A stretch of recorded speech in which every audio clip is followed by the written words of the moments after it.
নমস্কার বন্ধুরা, রূপা simple and daily লাইফে আপনাদের সবাইকে অনেক অনেক স্বাগত। আজ শেয়ার করব সজনে ডাঁটার একটি রেসিপি। সামান্য ঘরোয়া কিছু তেল মশলা দিয়ে দারুণ স্বাদের একটা রেসিপি। গরম ভাত বা রুটির সাথে কিন্তু ভীষণ ভালো জমে যাবে। তাহলে চলুন দেখে নেওয়া যাক। একটা লাইক দিয়ে পুরোটা দেখার অনুরোধ রইল। রেসিপির জন্য এখানে আমি নিয়েছি একটা মাঝারি সাইজের আলু। এইভাবে ডুমো ডুমো করে কেটে ধুয়ে নিয়েছি খুব অল্প পরিমাণ একটু কুমড়ো, সেটাও এরম ডুমো করে কেটেছি। অর্ধেকটা পরিমাণ বেগুন আর নিয়েছি কয়েকটা সজনে ডাঁটা, এটাকেও ছাড়িয়ে আমি কেটে নিয়েছি। সব সবজি সুন্দর করে কেটে ধুয়ে একদম পরিষ্কার করে জল ঝরিয়ে নিয়েছি। তারই সাথে নিয়েছি এইখানে 50 থেকে 60 গ্রামের মতন মুসুর ডাল বাটা। এখানে আপনারা চাইলে মুসুর ডালের পরিবর্তে আপনারা ছোলা বা মটরের ডাল বা মুগ ডাল, যে কোনো ডালই কিন্তু এইভাবে ভিজিয়ে একটু বেটে নিতে পারেন। চলুন তাহলে এবার রান্নাটা শুরু করি। গ্যাসে কড়াই বসিয়ে কড়াইতে দিয়ে দিচ্ছি পরিমাণ মতো রাইস ব্র্যান অয়েল। আপনারা সর্ষের তেলে করতে পারেন। তেল গরম হতে হতে এদিকে ডালটার মধ্যে আমি এখানে দিয়ে দিচ্ছি পরিমাণ মতো সামান্য একটু নুন আর একটু কালো জিরে। একটু ডালটাকে চামচের সাহায্যে সুন্দর করে ফেটিয়ে নেব। এদিকে তেলও আমার গরম হয়ে গেছে। এইবার আর কি ছোট ছোট করে ডালটা বড়ার আকারে আমি ভেজে নেব। আপনারা চাইলে বন্ধুরা এখানে ডালের বড়ার পরিবর্তে যে কোনো ডালের এখানে কিন্তু বড়িও ব্যবহার করতে পারেন। তবে ডালের বড়া আর বড়ির স্বাদ তো আলাদা রকম হবে, এটা তো আপনারা সবাই জানেন। অবশ্যই বড়া দিয়ে করলে স্বাদ বেশি ভালো হবে। তবে সব সময় তো আমাদের সেই ডাল ভেজানো ব্যাপারটা হয়ে ওঠে না। হঠাৎ করে ঠিক করলে তখন হাতের কাছে বড়ি থাকলে বড়ি দিয়েই কিন্তু আমরা রেসিপি অনেক সময় করে নিই। ডালের বড়াগুলোকে খুব সুন্দর করে এইভাবে লাল লাল করে ভেজে নিতে হবে। আমার চ্যানেলে নতুন বন্ধু পুরনো বন্ধু সব বন্ধুদের জন্য অনেক অনেক ভালোবাসা, অনেক শুভকামনা আর অসংখ্য ধন্যবাদ। প্রত্যেক দিন যে সকল বন্ধুরা আমার সঙ্গে থেকে আমার রেসিপিগুলো দেখেন, আর যে সকল বন্ধুরা আজ প্রথম এসেছেন তাদের কাছে অনুরোধ, যদি আমার রেসিপিটি ভালো লেগে যায় আমার চ্যানেলটা সাবস্ক্রাইব করে আমার পাশে থেকে যেতে পারেন। আমি কিন্তু প্রত্যেক দিন খুব সহজ সহজ আর ভীষণ লোভনীয় এবং স্বাস্থ্যকর পুষ্টিকর রেসিপিগুলো কিন্তু শেয়ার করে থাকি। আশা করছি আপনাদের ভালো লাগবে। একদম হাতের কাছে থাকা উপকরণ দিয়েই প্রত্যেক দিন কিন্তু আমি সমস্ত রেসিপিগুলো শেয়ার করে থাকি। আর ফেসবুক থেকে যে সকল বন্ধুরা দেখছেন তাদের কাছে অনুরোধ, যদি রেসিপিটি ভালো লাগে আমার চ্যানেলটা ফলো করে আমার পাশে থাকতে পারেন। এবার আমি এখান থেকে একটু পরিমাণ তেল কমিয়ে নেব। বড়া ভাজার জন্য তেলটা আমি একটু বেশি করে দিয়েছিলাম, তাই কিছুটা পরিমাণ তেল আমি এখান থেকে কমিয়ে নিচ্ছি।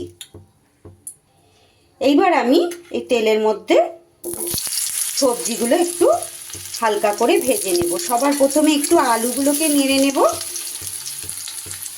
আলুর মধ্যে দিয়ে দিচ্ছি খুব সামান্য পরিমাণ নুন আর একদম সামান্য পরিমাণ একটু হলুদ গুঁড়ো।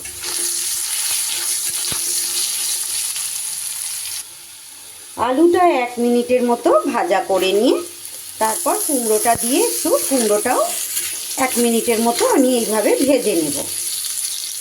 কুমড়োটাও 1 মিনিট ভেজে নেবার পর এইবার ডাঁটা আর বেগুনটা আমি দিয়ে দিলাম। দিয়ে এগুলো খুব অল্প সময় ভাজবো। ডাঁটা আর বেগুন কিন্তু বেশি সময় ভাজবো না, খুব অল্প সময় ভাজবো। আমার আজকের রেসিপিটি যদি ভালো লাগে বন্ধুরা একটা লাইক করে দেবেন। ভিডিও শেষে কমেন্ট করে জানিয়ে যেতে ভুলবেন না যে আপনাদের কেমন লাগলো। আর যদি ভালো লাগে এইভাবে অবশ্যই বাড়িতে ট্রাই করবেন, আর একটু বেশি বেশি করে বন্ধু বান্ধবের মাঝে শেয়ার করে সকলকে দেখার সুযোগ করে দেবেন। কারণ প্রচণ্ড গরম কিন্তু আসতে চলেছে, আর এই গরমকালের দিনে কিন্তু এই রকম হালকা ফুলকা খাবার দাবার কিন্তু আমাদের শরীরের জন্যও খাওয়া উচিত। আর আমাদের কিন্তু বেশি রিচ খাবার দাবার খেতে ভালোও লাগে না। এক একদিন অবশ্যই খাবো রিচ খাবার, কিন্তু বেশিরভাগ দিনই কিন্তু এইরকম হালকা খাবার খেতে হবে। আর এই সময় তো বেশি বেশি করে সজনে ডাঁটা, উচ্ছে, এই ধরনের সবজিগুলো কিন্তু আমাদের খেতেই হবে, তাই যে কোনো দিন ঝটপট এইভাবে তৈরি করে নিই। আমার সবজিগুলো কিন্তু এইবার ভাজা ভাজা করা হয়ে গেছে। পুরো সবজিটা আমি একটা পাত্রে এবার ঢেলে নেব। সবজিটা ঢেলে নিয়ে এইবার যে তেলটা আমি বাটিতে তুলে নিয়েছিলাম বড়া ভাজার, সেই তেলটুকুই আমি কিন্তু আবার কড়াইয়ের মধ্যে দিয়ে দিলাম। আর এইবার ফোড়নে দিয়ে দিচ্ছি ছোট একটা তেজপাতা, আর দিয়ে দিচ্ছি খুব সামান্য একটু গোটা জিরে। আপনারা কিন্তু জিরের পরিবর্তে এখানে চাইলে আপনারা 5 ফোড়নও দিতে পারেন। ফোড়নটা থেকে সুন্দর ভাজা গন্ধ বেরোলে এখানে আমি দিয়ে দেব একটা মাঝারি সাইজের পেঁয়াজ কুচি। নিরামিষ দিনে করলে আপনারা এই পেঁয়াজটাকে একদম স্কিপ করে দেবেন। এবার পেঁয়াজটা দিয়ে একটু নাড়াচাড়া করে নিতে হবে। পেঁয়াজটা যখন একটু হালকা হালকা ভাজা ভাজা ভাব হবে তখন এই পর্যায়ে দিয়ে দেব আমি একটা মাঝারি সাইজের টমেটো, ডুমো করে কেটে নিয়েছিলাম, সেই টমেটোটাও দিয়ে দিলাম। এবার টমেটোটা যতক্ষণ না একদম গলা গলা মতো হচ্ছে ততক্ষণ কিন্তু তেলের মধ্যে আমি নাড়াচাড়া করে ভেজে নেব। এদিকে একটা বাটিতে আমি একটা মশলা রেডি করে নেব।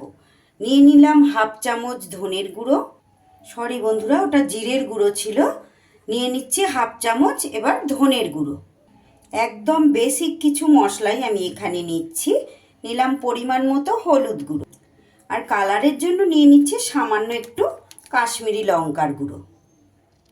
কাশ্মীরি লঙ্কার গুঁড়োটা একদমই অপশনাল। আর নিয়ে নিলাম এখানে 1 চামচ আদার পেস্ট।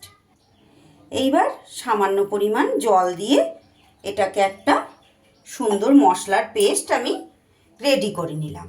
এইভাবে মশলাটাকে গুলিয়ে দিলে সব গুঁড়ো মশলাগুলো, তাহলে মশলাটা পুড়ে যাওয়ারও চান্স থাকে না, আর একটা বেশ বাটা মশলার মতো স্বাদ আসে। এদিকে কিন্তু টমেটোটাও কিন্তু দেখুন পেঁয়াজের সাথে একদম গলা গলা আমার হয়ে গেছে। এইবার যে মশলাটা আমি রেডি করলাম সেই মশলাটা এর মধ্যে দিয়ে দেব। একদম সহজ একটা রেসিপি বন্ধুরা, খুবই স্বাস্থ্যকর আর পুষ্টিকর, আর খেতেও কিন্তু ভীষণ সুস্বাদু। এইভাবে রান্না করলে ছোটরাও কিন্তু বেশ মজা করে। ছোটরা তো সবজি খেতে চায় না, কিন্তু এইভাবে রান্না করলে কিন্তু দেখবেন ছোটরাও বেশ মজা করে খেয়ে নেবে।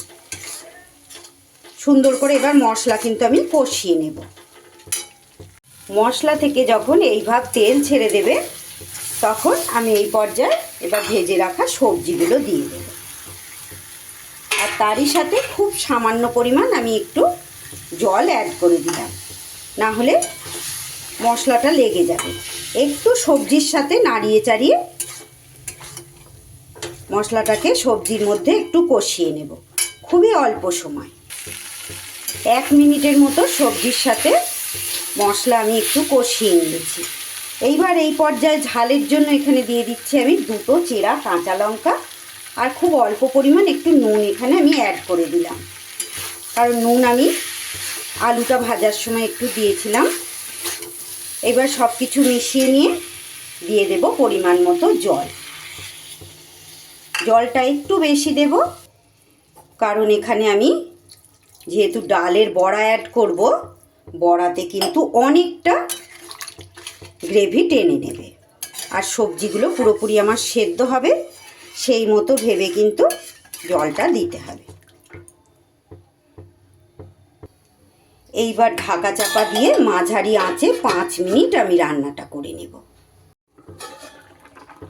ফিরে এলাম 5 মিনিট পর। খুব সুন্দর করে সব সবজি কিন্তু আমার সিদ্ধ হয়ে গেছে। দেখুন প্রত্যেকটা সবজি একদম গলা গলা হয়ে সুন্দরভাবে সিদ্ধ হয়ে গেছে, অথচ কোনো সবজি কিন্তু ঘেটেও যায়নি। এইবার আর কি ভেজে রাখা বড়াগুলো দিয়ে ঢাকা দিয়ে আবার 2 মিনিট বড়াগুলোর মধ্যে গ্রেভি ঢোকার জন্য ফুটিয়ে নেব। সুন্দর করে 2 মিনিট ফুটিয়ে নেবার পর দিয়ে দিলাম সামান্য একটু গুঁড়ো গরম মশলা। নিরামিষভাবে আপনারা করলে এখানে সামান্য পরিমাণ একটু ঘিও অ্যাড করতে পারেন। খুব কম তেল মশলায় কত সুন্দর একটা রেসিপি আজ আমি আপনাদের সঙ্গে শেয়ার করলাম। এই গরমের দিনে একদম উপযুক্ত একটা রেসিপি। যেমন এটা দুপুরে ভাতের সাথে আপনারা খেতে পারবেন, তেমনই কিন্তু রাতে বা সকালে রুটির সাথেও আপনারা পরিবেশন করতে পারবেন। এক তরকারিতেই একদম পুরো ভাত বা রুটি আমাদের কিন্তু খাওয়া হয়ে যাবে। এবার আমার হয়ে গেছে, গ্যাস বন্ধ করে দিয়ে এটা আমি 5 মিনিট রেস্টে রেখে পরিবেশন করব। এবার গরম গরম ভাত বা রুটির সাথে পরিবেশন করে দেব। রেসিপিটি ভালো লাগলে লাইক, কমেন্ট, শেয়ার ও সাবস্ক্রাইব করে আমার পাশে থাকবেন। সবাই খুব ভালো থাকবেন, সুস্থ থাকবেন। আবার ফিরে আসছি আগামী দিন নতুন কোনো রেসিপির সাথে। সকলকে অসংখ্য ধন্যবাদ।